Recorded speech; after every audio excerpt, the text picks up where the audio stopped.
Anda mungkin sudah pernah mendengar bahwa kendaraan merek Daihatsu yang pertama kali dijual di Indonesia adalah Daihatsu Bemo, atau sebagian orang menganggapnya sebagai Daihatsu Midget, walaupun nama yang benar untuk pasar Indonesia sebetulnya Daihatsu Bemo.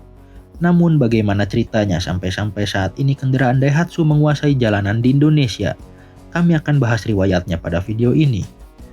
Seperti yang telah kami ceritakan tadi, kendaraan Daihatsu pertama yang dijual di Indonesia adalah Daihatsu Bemo yang dijadikan angkutan umum. Kami sudah pernah buat video pembahasan detail tentang Daihatsu Bemo.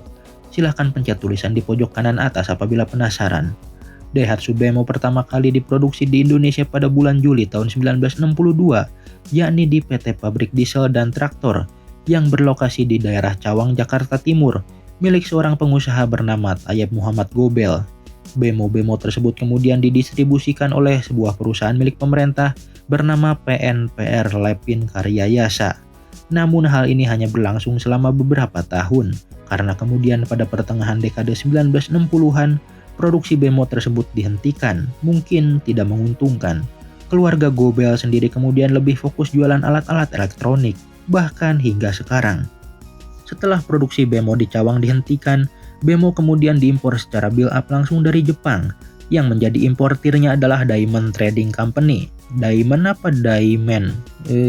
Apabila Anda wibu dan Anda tahu pengejaan yang benar, silahkan komentar di bawah.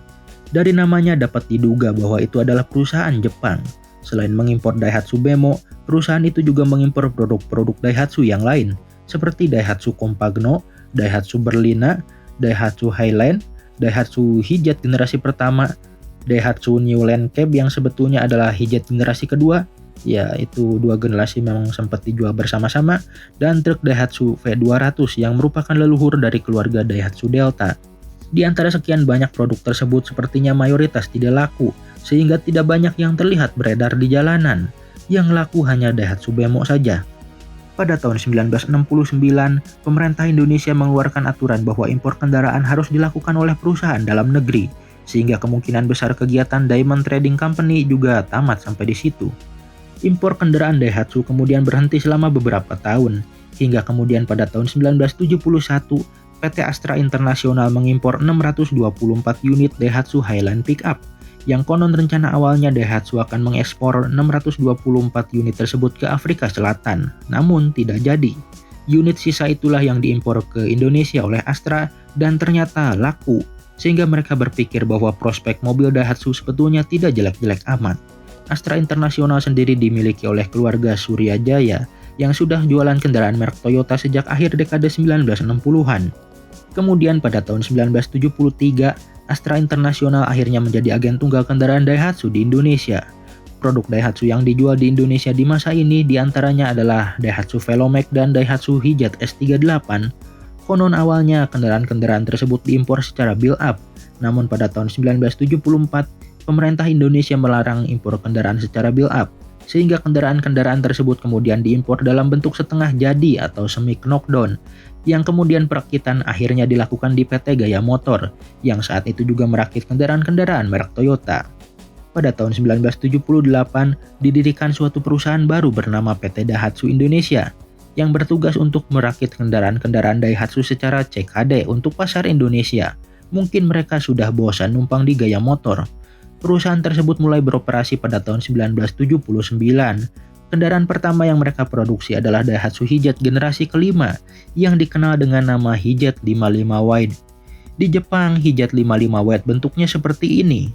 Namun Hijet 55 Wide buatan Daihatsu Indonesia bentuknya malah jadi begini.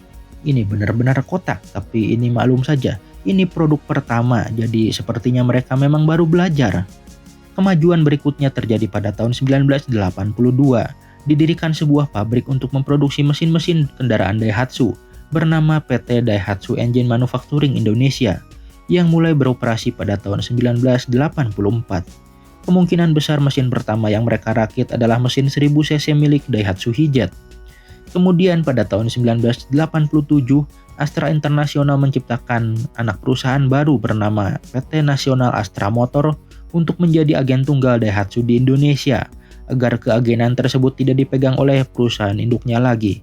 Sehingga sejak tahun 1987 ada 3 perusahaan yang mengurusi kendaraan Daihatsu di Indonesia, yakni PT Nasional Astra Motor sebagai agen tunggal, PT Daihatsu Indonesia untuk merakit bodi, dan PT Daihatsu Engine Manufacturing Indonesia untuk merakit mesin.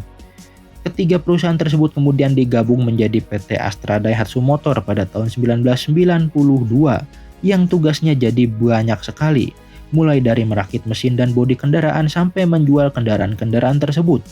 Kepemilikan Astra Daihatsu Motor itu sendiri dikuasai oleh 3 pihak, yakni PT Daihatsu Motor Company yang di Jepang, Astra International, dan Toyota Tsuho itu juga Jepang.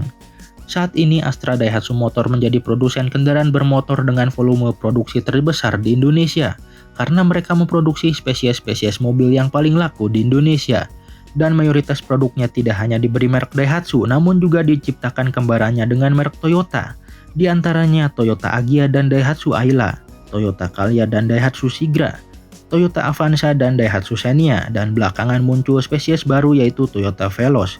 Ya, tapi Toyota Veloz itu diproduksi di pabriknya Toyota. Enggak jadi. Toyota Rush dan Daihatsu Terios, dan Toyota Race dan Daihatsu Rocky. Selain itu Daihatsu juga masih punya produk-produk lain yang tidak ada versi Toyotanya, seperti Daihatsu Grand Max dan Daihatsu Luxio. Dan ternyata Daihatsu Grand Max produksi Indonesia tersebut juga diekspor ke Jepang dengan nama Toyota Lite Ace, Toyota Town Ace, dan Mazda Bongo. Hebat juga. Demikianlah pembahasan kami mengenai riwayat penjualan kendaraan Daihatsu di Indonesia. Silahkan Anda komentar apabila terdapat informasi penting yang belum tercantum pada video ini. Terima kasih telah menonton.